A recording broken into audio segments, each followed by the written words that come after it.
Rev, what's the craziest thing you've ever seen at a private event, wedding situation, dude? Oh, man.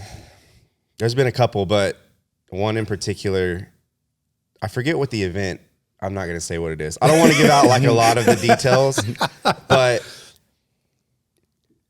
the mother of the bride was very involved in the whole planning process, and it was kind of her way or the highway, I guess. Okay. And she had these ideas for some very elaborate skits and routines. Skits at a wedding? Yeah. Oh my And gosh. it didn't really involve the couple. The couple was like the audience for it. They put them They out were the in onlookers. 2 chairs just in the middle of the dance floor while What? these skits are going on. Yeah, it was kind of different. So it was a show for them. Okay. Yeah. Wow. And at one point I had to hold a Coleman flashlight and like spotlight this person up and down. Are you serious? Yeah, dude. And I was like, this is very high-tech lighting we got going on here. It's a battery-powered flashlight. So they came out and they did these skits for their people, and then what? Like, what happened? It was like, well, one of the skits was to the song Barbie Girl. And so in the middle of that, they just got everybody kind of up and dancing, and they invited people to the dance floor, and that's when the party started. But That was your intro. Yeah. How'd it go? It was okay. Like the mom was super happy. She was pumped and thought it was great. The bride, however, she came up to me at one point and was like, "Can I see the playlist that you're playing of the music that we sent you?" And I pulled it up. And she was like, yeah, this isn't anything that I wanted. No. And I was like, oh my God, I'm so sorry. Like, what are your top 3 artists that you listen to? And she said like Post Malone, some stuff like that. And I was like, okay, I got you. And so I just dropped that during the dance portion, and it was all like good. But in your Rev fashion, you just made it work. Yeah. I love it. So which town did all this happen at, man? What town did I know you can't say the venue or anything like that, but what town? I'm trying to remember. I mean, it was for sure Fayetteville. Okay. Yeah, it was up here. Oh, so it's a local. It's a local. Okay, cool. Y'all, we've got a one and only OG DJ in the house tonight. This man is on our team, and we are better for it. Yep. Introducing Mr. Rodney Thomas, DJ Mixton in the Mixton, house, everybody. Baby. Yo. Oh. This is crazy. I'm being considered as an OG. It still blows my mind. I have cats in their 20s call me Mr. Rodney and all that stuff, man. So it's crazy to be an OG. Well, we'll refer to you as Mr. Rodney if you want us to. Nah, I'm straight on that. No, you know what? We wanted to have Rodney on, and we're going to have him on a lot more because he's really like in my consideration, when I get with someone who is planning a private event and they're really looking to have, say, this all ages approach and hip hop heavy, Rodney's my guy. I'm like, I need you to understand that we have somebody that's going to rock your party. So, Rod, dude, I want to hear how you even got into being a DJ in the first place. And then you do so many things that are really transcending. Like you do things to keep yourself relevant, which I really appreciate. And we're going to talk about that a lot, but I just want to hear how you got into the game and what that looks like. Well, I can say that it started from me being born and raised in Memphis. Memphis is so heavily into music, like the roots of it and everything from gospel to blues to rock and roll. Right. And then it just branched on into let's just say the whole state of Tennessee, because Nashville is considered the country music capital. Right. You know what I'm talking about? So, with all of that, man, we just so heavy into music and being raised in 2 families. Right. My mom and my dad's side, we was both heavily into music. And my Uncle Melvin, the first DJ I ever known. Okay. I never seen him DJ live. Right. But I used to hear stories from my dad and my mom and my uncles, how they used to go out to like the hole in the walls and the clubs that they had, like Tipton County, Tennessee, which is like north of Memphis, which is like less than an hour. Sure, sure. So they used to go hear him DJ, and I used to see records all over the place, especially at our house. Right. My pops, man, he used to buy records all the time. My uncles, they kept records in their houses also, man, and they was just like hanging out, listening to music, playing records, man. I used to like stare at the stereo system and the record players, man. I mean, that's how I, just became in love with music. It just seems like if you're from Memphis, you just love it. You know what I mean? Like Stax Records was there, Elvis, Grace. I mean, like I think about Stax. So I'm sorry, I didn't mean to cut you off. I really want to hear the rest. No, you good, man. I'm such a like Stax Records fan. Was that building still there when you were growing up? Like that whole. Actually, it was closed. It ran down until I guess a lot of the donors they came up with the money to rebuilt Stax and made it into like a museum. Gotcha. You know what I'm saying? They recreated everything that it was back in the 60s and 70s until it closed down. I think it closed down like sometime in the mid 70s, I believe.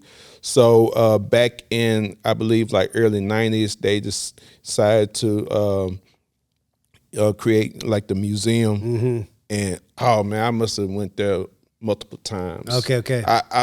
I'm so in love with that spot because of, again, it's Memphis, it's the history, right? And of course, it got the Isaac Hayes caddy up in there, spinning around, what I'm talking about. Yeah, man. So, along with Stax, you had Sun Records, right? Okay, and you had, like you said, Graceland, which I only visited Graceland like once, and it was pretty cool, just to tour Elvis's estate, and then from like the blues, the soul, R&B, rock and roll, it transcended to like the rap scene, right, in Memphis, man, because we have like our own unique style, and stuff, and I mean, you have like different rappers put out tapes galore throughout the late 80s into the like 90s. Like a lot of DJs, I want to give a shout out to DJ Spanish Fly, DJ Just Born, Stan Bell. I mean, I could go on and on and on, he's got them all. The list. I mean, it's not just that too. And I don't know if y'all seen Hustle and Flow. Right. But, it was the scene where there was a parking lot full of cars at the Crystal Palace skating rink. Okay. That was the spot to go to. Because, you get the chance to hear a lot of rap and stuff, and a lot of local rappers that would go there to sell their tapes and everything. They get their stuff played there. And occasionally they get their stuff played on the radio too. Of course, they have to be clean. Right. So, yeah, man, it's just the love overall for music, and people would come to Memphis, just wanting to feel the soul. Yeah. The soul, the food, just everything about it, man. It's just, there is a vibrancy there, man.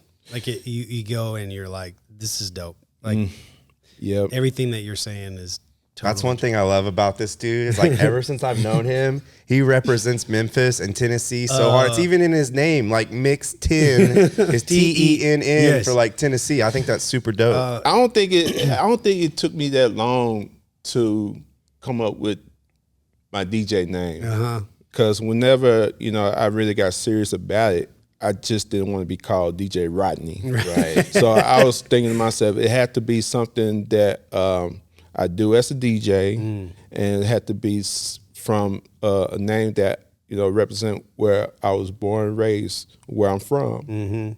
So it didn't take me long, man. You know what I'm saying? like when you hear like different rappers from Memphis, they like Memphis 10, not Tennessee, but Memphis 10. Okay. T-E-N-N.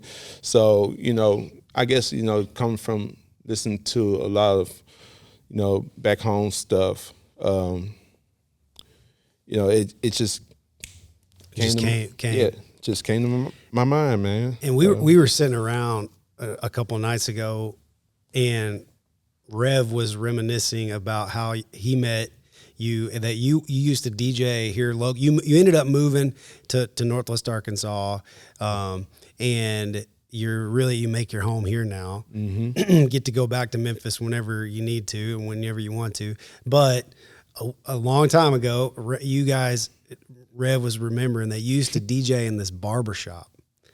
Dude, it was CDJs. Like, tell me about like that, like how you, I mean, what's going on with that, man? Like, okay, so when I moved up here, I didn't have a clue there was CDJs out. The first DJ I've seen with CDJs was DJ Derek. Shout out to DJ Derek, man. A local legend. Yeah, he's definitely a legend, man, especially in the state. I seen him with CDJs. I was mind blown, like, because I was just buying music every week, buying CDs every week. You know what I'm saying? It didn't matter, who it was or what it was. I was just buying music every week, man. And for me to see like the CDJs that he had, I think it was the original CDJ 1000s, I think. Mm-hmm. I seen it, I was like, okay, now I can really do some actual. I mean, it's just to see him cut and scratch. I couldn't believe that you can cut and scratch on those CDJs, man. Right. It was just mind blowing because, the whole time, when I was trying to get my, trying to get in it, I didn't know too many. Well, I don't think I knew any DJs at all at the time that was DJing on turntables. Right. Yeah. But then, when I saw Derek, I was like, yes, okay, I can start from there, and then I can work my way to DJing on actual turntables, just trying to, do my research on how to get new music. Mm-hmm. I was really working hard. I was grinding back then, man, just because, being around that's what you do now too. So don't try to say that's what you used to do. But you still this are on is a like grind. super different though with no end. Well, internet was, slowly creeping up around that time, but still you had to like make calls, look up in the yellow pages, for different record stores, looking back at magazines like The Source and when Scratch magazine was out at the time. Yeah. You had to look through those magazines, and sometimes album covers, look for addresses to, try to write, different record companies, try to get music, like trying to get the music first sent to you so you can be able to, play it before, it was released out in the record stores. But, man, what was talking about? Well, I want to ask you, when you started DJing, like day one, were you on CDs? That's how you started? Yeah, that's how I started, man. CDJs, because again, I had a lot of CDs already, so that was the starter for me. And then I, got me a computer and started to learn how to, do stuff with LimeWire, get music off of LimeWire. It's like the same story. And get music off of there, man. If I didn't have something that people was asking for, that's what I usually do. Go on those sites, man, and download it and burn them onto the CDs and stuff. Yeah. And no matter the quality, you know what I mean? Like that's what I'm hearing from both of you guys. It doesn't matter what it is. It just has to be There was some bad stuff. Like I remember on LimeWire, you could select the bit rate of the file, and you always tried to find like at least 192 kilohertz. Some of them would be down in like the 80s, and it would just be trash. And I'm like, you got to avoid those files. Yeah. And so you guys, Rev was saying you guys met. You were DJing in this barbershop. This was like, is that barbershop still around? Well, not the same location. He has well, it was. Let me give a shout out to Skills Unlimited. That was the barbershop that I started. Those guys are still around. His shop is now in Rogers. Okay. So in Fayetteville, it used to be Skills Unlimited used to be located off of Poplar. Okay. Right next to Skills Unlimited was a detailing shop. Yeah. It was owned by one of the former Razorbacks. Okay. You know what I'm saying? So yeah, between the detail shop and the barber shop, it was just, cats used to come over there all the time, They were just just to hang out. Yeah. You know what I'm saying? Then, once I got to where I could, I started, getting the idea to burn CDs, because, cats used to come up to me and ask if I can get this for them, if I could, it's like, can you burn this for me? Can you burn that for me? I was like, yeah, I can do that. And then, I was one of those cats who would sell like bootleg CDs You and get stuff. those You know what I'm mixtapes. saying? You would sell them? For $5. Yeah. Yeah. Yeah, I would burn them and I would leave them at the shop. So during the week, if anybody come up to ask for a certain CD, and the guy used to sell them for me while I was not there. But then once I would start getting promotional music, like white copies or whatever, you know what I'm saying. I used to make actual CDs with the new exclusive music. That's cool. You know what I'm saying? And I used to put them together. I used to have like the most popular CDs that mixed CDs I used to make was called Street Frequencies. Okay. I remember that. Street Frequency CDs were the mixed CDs where they just had nothing but street music. Okay. I mean, hood stuff. Didn't matter where it was from. It was from either from the South, some East Coast stuff. But being here in Arkansas, they love mostly the South stuff. Okay. Some West Coast stuff here and there, some Midwest stuff, but mainly the South stuff. So I used to get all the South stuff, all the newer stuff that would come in at the time. I used to pick out the best ones to me that I felt like, they were love, and they would just want to, let it ride and put them all on one CD and just burn them. Yeah. Dude. We've come a long way, fellas. Yeah. We've come a long way.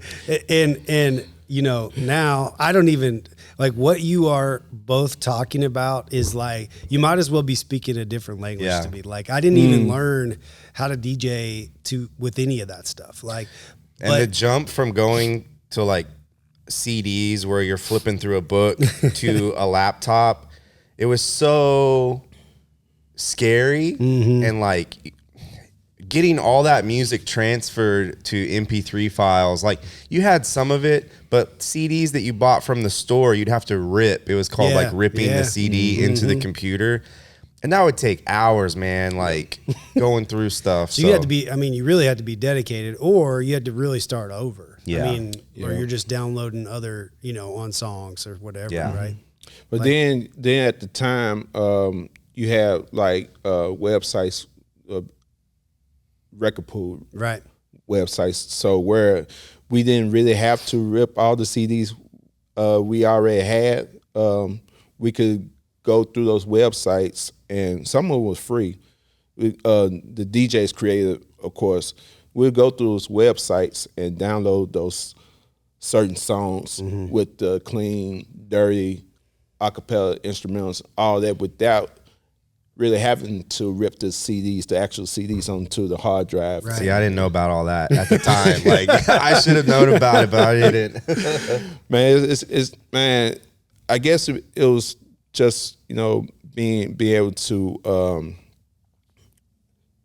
just do research and everything, and being connected in certain ways to get, those type of that type of information to be like, okay, this is much easier than, trying to,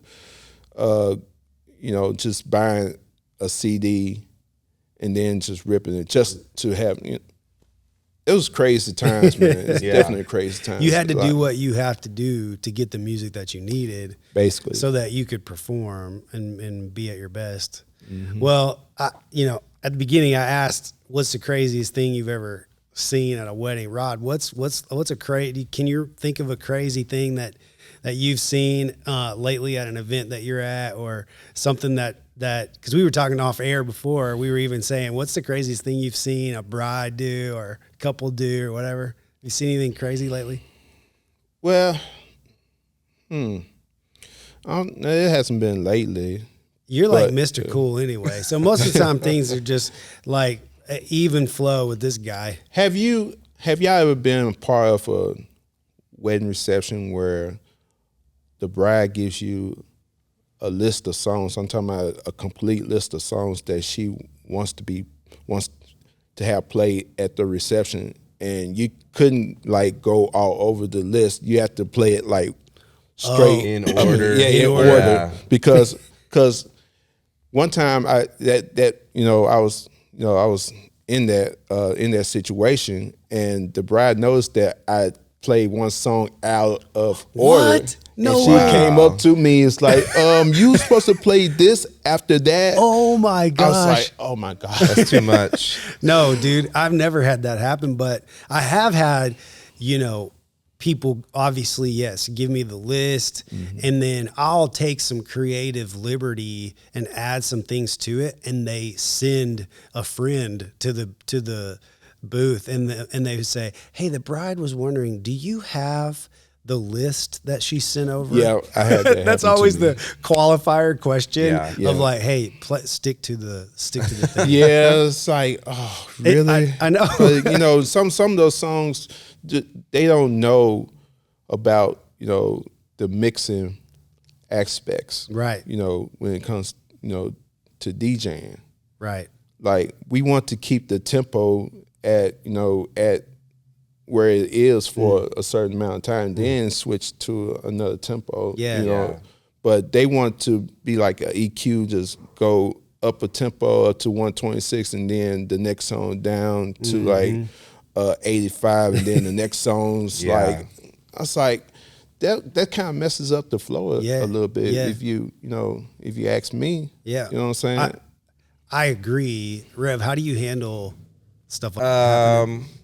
So if they send me a list of stuff they want played, I take all of that music and throw it into a crate in Serato, and then organize it by BPM. So like every crate you should organize by BPM, and that way you can mix through and it makes sense. And if there's certain songs that I don't like, I'm not going to play it. Yeah. Yeah, that's how I am too. Yeah, if I don't think it's going to work. And luckily most of the couples that I've worked for, they're kind of like, yo, we trust you. Yeah. Do your thing.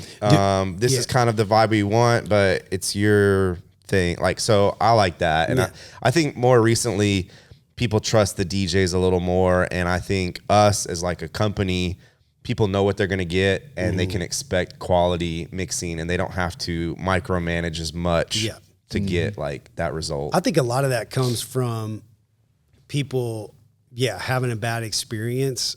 They've been somewhere and it's not been great.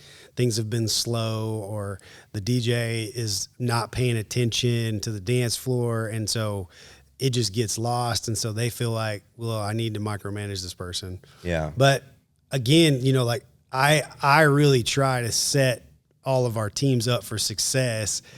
And that starts at the very beginning, where it's like when we introduce the couple to who their DJ is, it's always, hey, your DJ is Rodney. Here's what he's really, really good at, so you do not have to worry about this kind of stuff.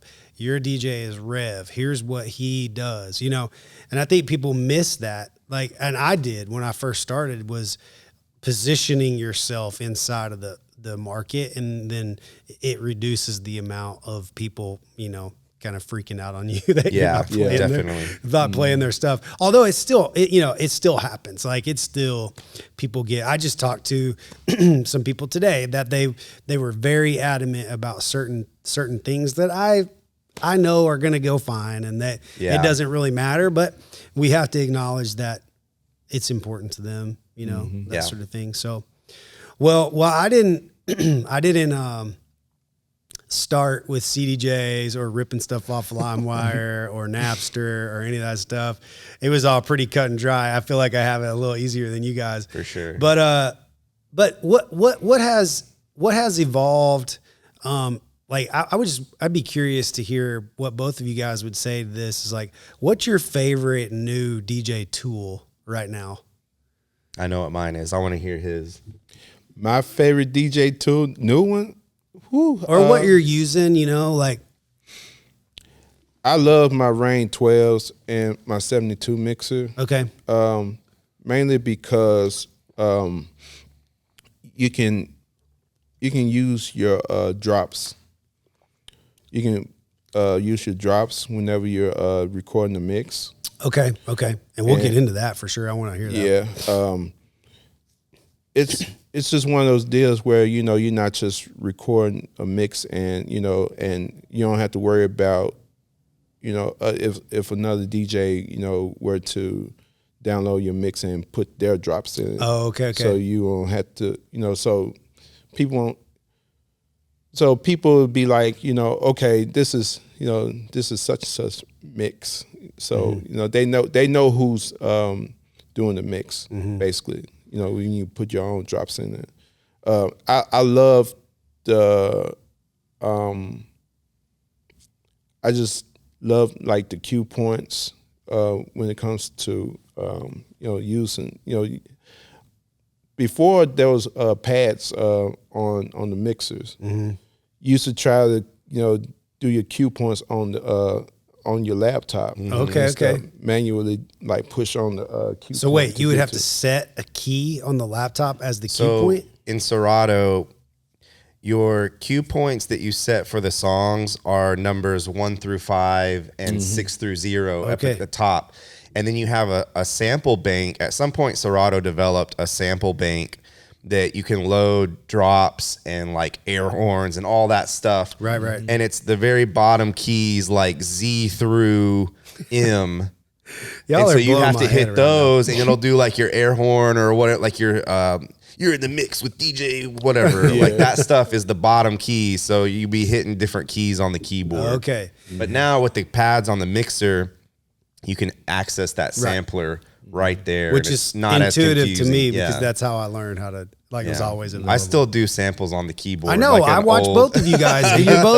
You're both hitting the keyboards, and I'm like, what are you doing, dude? Like, let the freaking controller do all the work. But y'all are so used to, you know. Yeah, it's a habit. It's a habit. It's one of those habits you can't break, man. You know, once you learn something, it's like you really can't break from it. Right, you know? right. And one thing that's funny about drops that he's talking about, like in a mix, a lot of DJs will hate on it or say, like, you don't need to do that. But I've known if you have a dope mix that you've put together and spent a lot of time on, and then there's other DJs that will play that mix in their set. Dude. Yeah, they and they totally it. steal it. So you need to put something in there that, like, kind of, it doesn't prevent it, but people will be in there like, oh, this isn't the same DJ's name coming out on the speakers, you know? Yeah, and like, that all derived back in the day when the mixtape was out, right? Yeah. Like that's kind of how that all came about. I'm always trying to educate myself on this like old school part of DJing. Well, I would say like on the differentiator.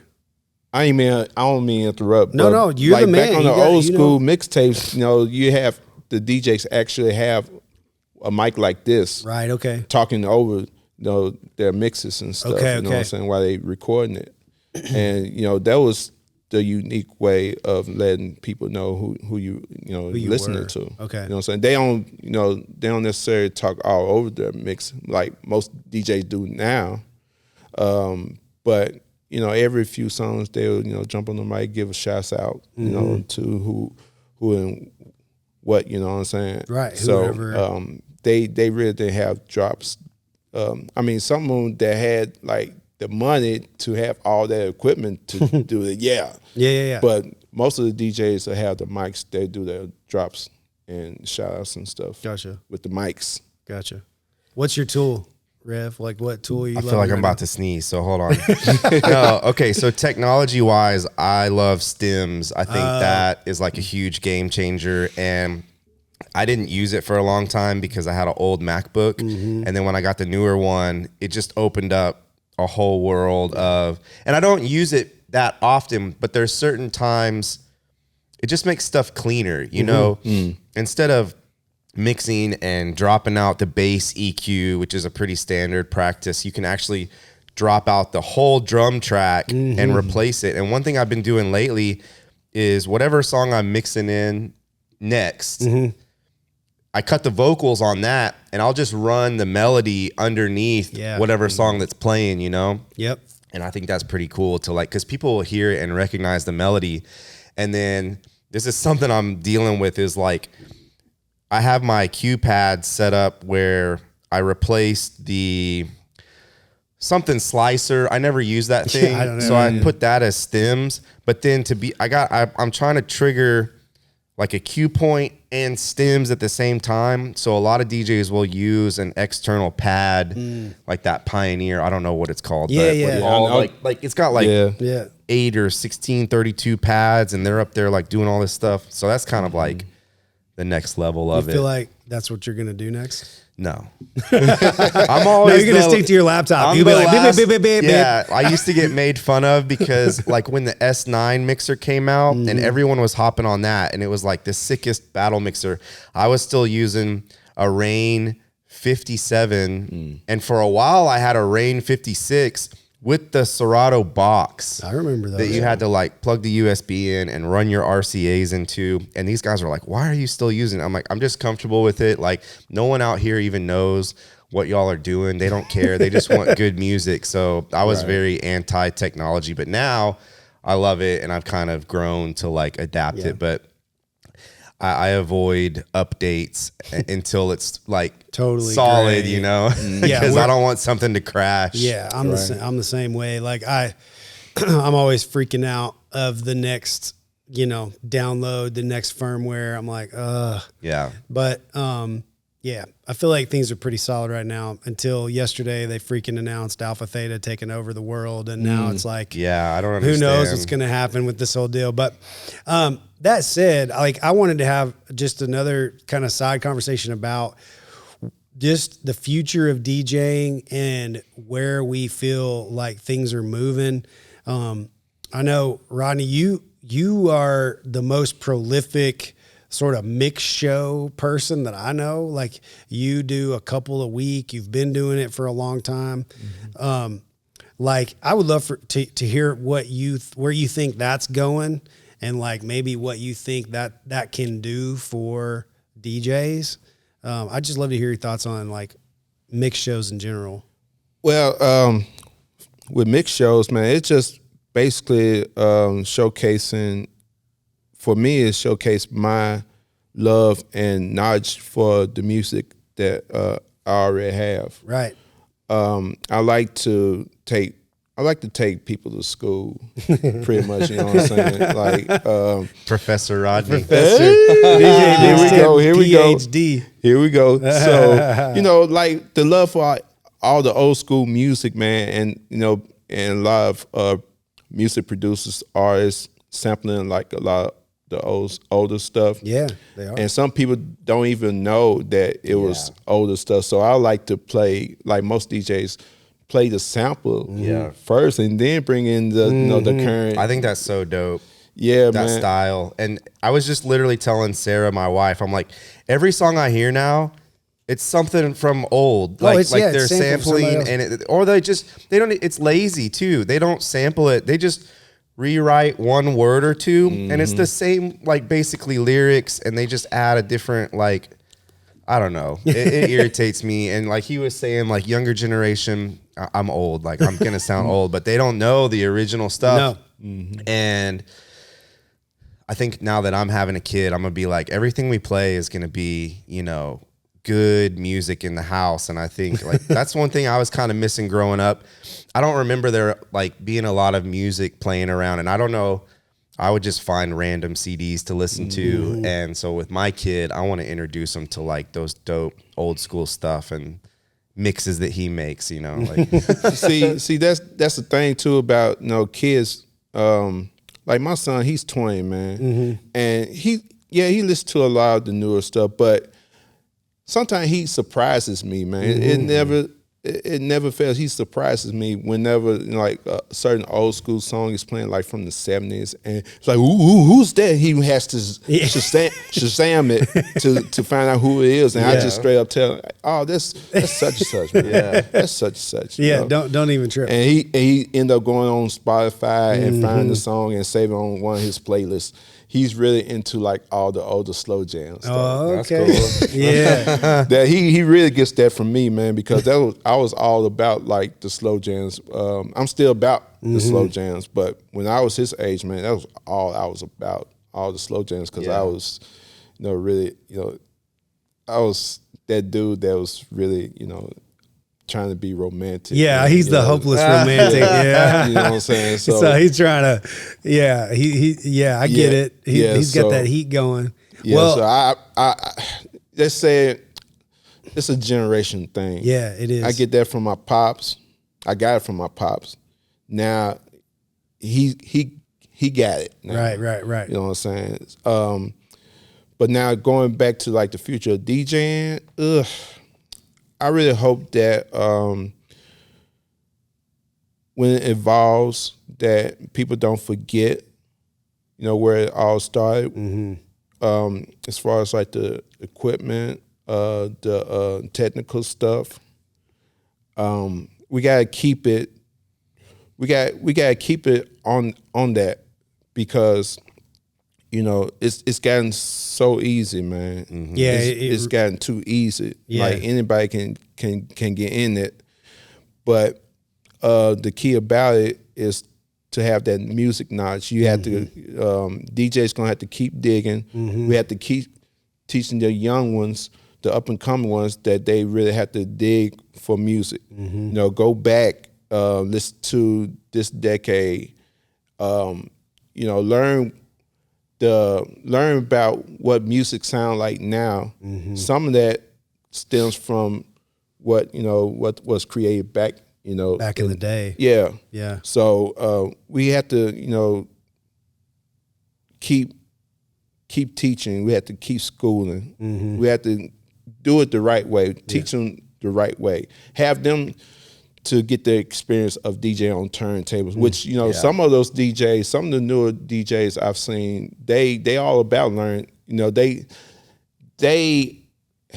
I can see the love that they have for, just scratching, cutting and scratching on actual turntables and stuff, not just doing, just operating on the controllers. Right.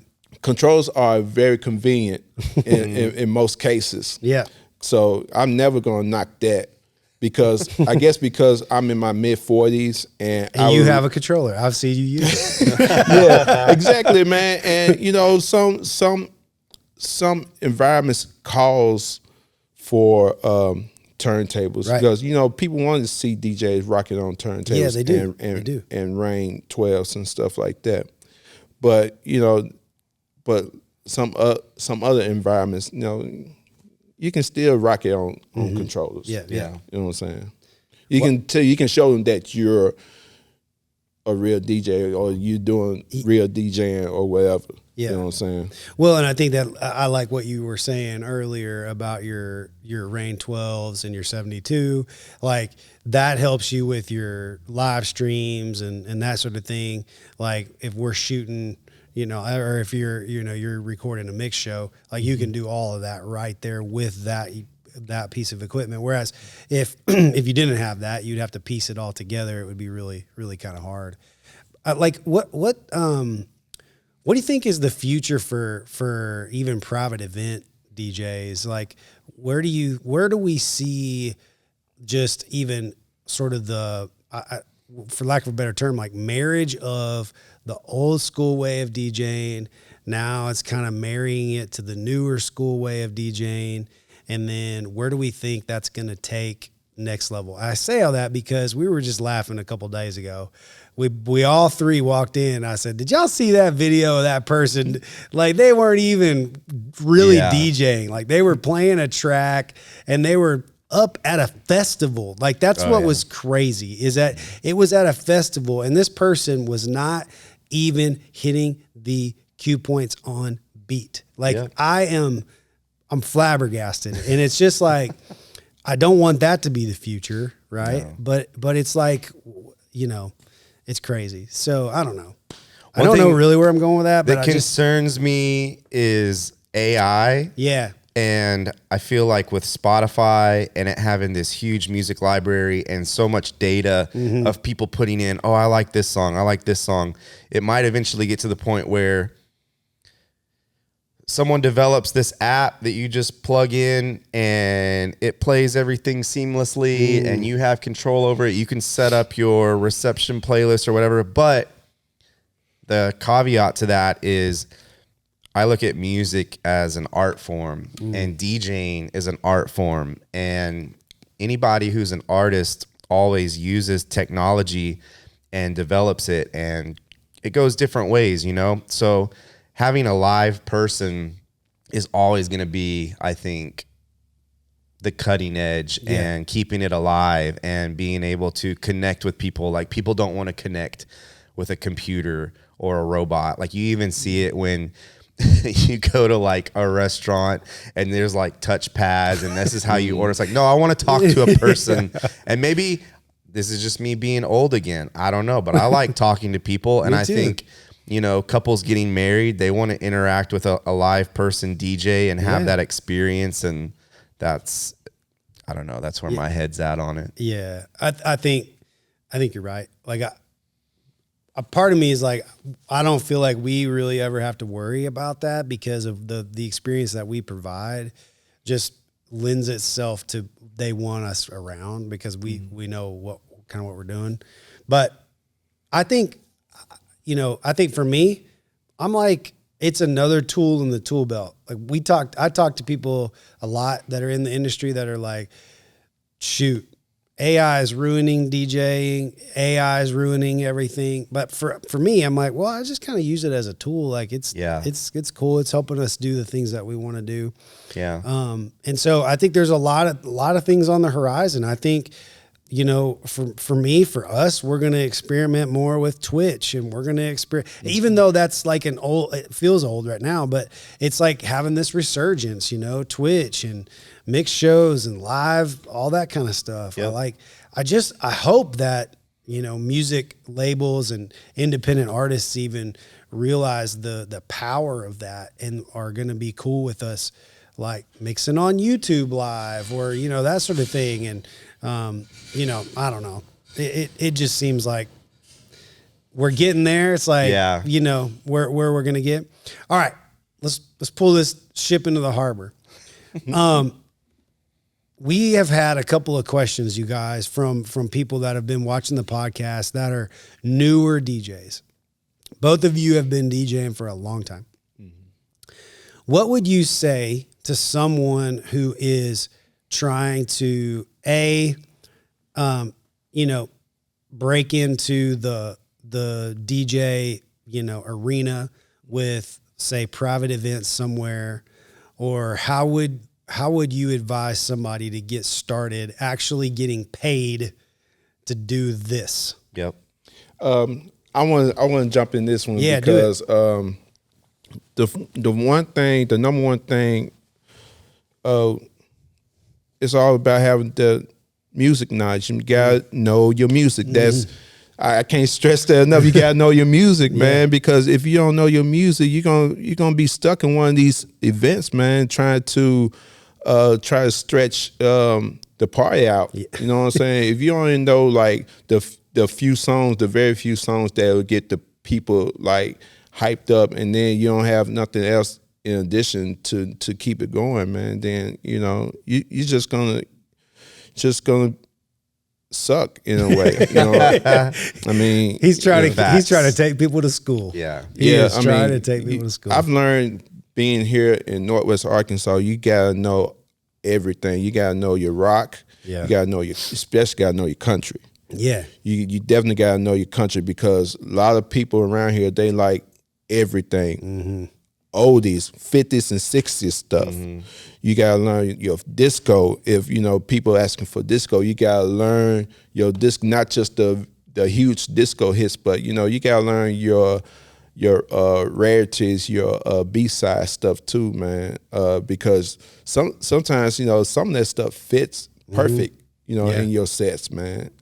I know that from experience. I was shocked a lot of people every now and then with whatever, some stuff that they haven't heard in a long time. I have people come up to me and say, I haven't heard this song in years, and that's the beauty of being a DJ, man. Just knowing your music and loving it, not just knowing it, but loving it. Yeah. You know what I'm saying? Good. So that's the to me, that's the major key. That's a big piece of advice. Yeah. Rev, what would you say?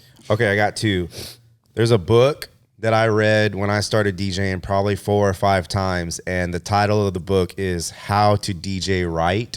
And I don't know who the art or like the author is, but if you just search that on Amazon, it'll pull up How to DJ Right. And I read that over and over and over again. And I think there's a lot of stuff on YouTube that you can learn. But if you find someone that lives close to you, that's a DJ that you look up to and you like their style and they're like killing it, approach them and be like, hey, will you kind of show me stuff? And I think it's valuable to have a mentor, someone personally there that can be like, oh, that doesn't sound good, or try this instead, that can actually show you in person. I think it's kind of sterile to learn everything just from YouTube, I guess. And there's something about a mentorship that learning from someone else that's cool. And that's what I would suggest.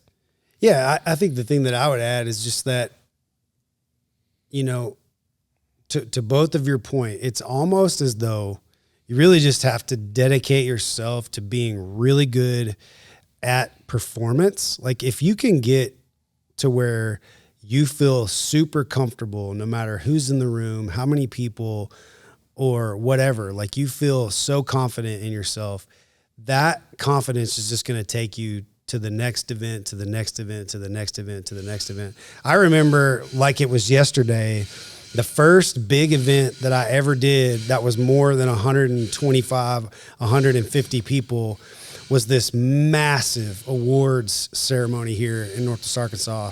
And I find myself on this stage with like cold sparks bouncing around me. There's lights all going, fog machines. I look out and people are just bouncing, you know what I mean? And I think about that moment and I think, I'd been doing it for a little while, but the biggest thing that I knew is like, just like what Rodney said, is I knew exactly what I was going to play next. Like I was watching the crowd and I'm like, oh, they'll love this. I'm going to hit them with this. I'm going to hit them with this. And it was one of those moments where we've all had these, is that you physically feel like every button, every transition, every slide, every cut that you do is perfect. Yeah. And I just remember that. And the only way I kind of reverse engineered it, and I was like, how did I get there? Well, I remember I had planned out like my first part of that set. Then I knew where I was going to go. If they like this, I'm going to hit them with this. And I did that over and over and over leading up to that event, And now that's what I transfer over to the events that we do. I've got something going on this Saturday. Well, I've looked at my set a couple of times. I play through my first 15, 20 songs, like what I'm going to do. And if we go this direction, then this is where I'm going to go. So I don't know. I think people underestimate the value of getting really good at that one thing and then letting that sort of be the confidence that, and that's what he was saying about musical knowledge. You really got to dial that in to where what based on what your crowd is, what you're going to play next and how it's going to go. And you should be thinking 2 or 3 songs ahead and little curveballs here and there. You don't want to stick to like a specific formula, but like keep it entertaining. Like that's what you are. You're an entertainer. That's exactly right. So that's the best thing you can do. And I would say that a lot of the DJs that do edits make it kind of easy for most to, because, you take, like the mashups, the blends, and DJs create edits with those, with like some popular old school song, and they mix the vocals with a newer song that most of like the kids or the younger crowd knows, and and some of the people our age can vibe to. Also, it's just bringing them together, man. It's a cheat code, but sometimes it's a great cheat code because that's what you want to do, man. You want to bring the younger and the older people together all at once. And you're the guy who does that, man. I've seen it. I've seen it live. And man, if you got love for both of them, then yeah. Not too much of the newer stuff, but definitely. He's like, I'm still pretty old school. Yeah. Well, Mixed In, where can people listen to your mix shows and interact with you, man? Man, so they can always check out my Mixcloud page. I haven't updated. I haven't added any new mixes on there in like over a year or so, but they can still check out some of my older work. Some people still go on there and check them out from time to time. Mixcloud.com/DJ MIXXTENN. Let's go. And then I'm a part of the DJ coalition called the Fleet DJ, so you can go on fleetdjs.com. And I have a mix show. I have 2 mix shows on Tuesdays. The first one is the Evening Commute, which airs at 3 Central Standard Time, 3 CST, and I have another one called Just Mixing with Mix 10, 7 p.m. Central Standard Time on Straight Official Radio. And then I have Stirring the Pot, which airs. Man's busy. Hey, it's all about, man, just getting people, people want to hear us, on the radio, or on the internet, wherever. You know what I'm saying? So you can hear Stirring the Pot on Mix Show Radio, 11 a.m. Central Standard Time on Mix Show Radio. Those radio stations can be found on fleetdjs.com. And just check out the whole the whole Fleet DJs website. Because it's like a lot of DJs from each state. Even you have DJs from Jamaica, Canada, Europe. So yeah, we worldwide. Yeah, that's no doubt. And right now, I have to say, I'm the only one that's repping for Arkansas in Fleet. You know what I'm saying? So one of one. One of one. I'm trying to get more. Let's go. I'm trying to get more.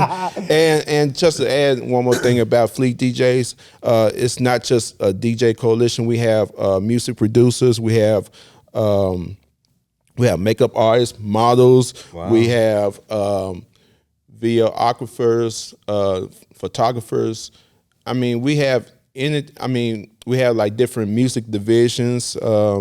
Not just hip hop and R&B stuff. We have EDM, we have country, we have rock division. So we doing it all up in there. Yeah, you know what I'm saying. So, and I'm recruiting. I want Arkansas to be represented heavily, man, in Fleet, man, and it's going to take me to make sure that happens, man, because I'm the only one that's representing for Arkansas right now. So, and we wanted to show the world that we are doing something here in the state of Arkansas. That's right. No doubt. You know what I'm saying? That's and right. I'm glad that we got what we got going on here with Ozark, man. Because, oh, man, I'm looking forward to it. I'm looking forward to it all, man. Man. Well, we're so grateful for you, dude. And I know anybody who watches this will connect with you, and y'all connect with Mix 10 because he is the real deal. And if you are loving this, like the video, subscribe. We have seen this grow. It's been really, really fun over the last couple weeks getting this going. Rev, you got anything else before we head out of here? No. That's it. I think it's dope. Yeah, I love it. We'll see y'all next time. Peace out. Later, guys.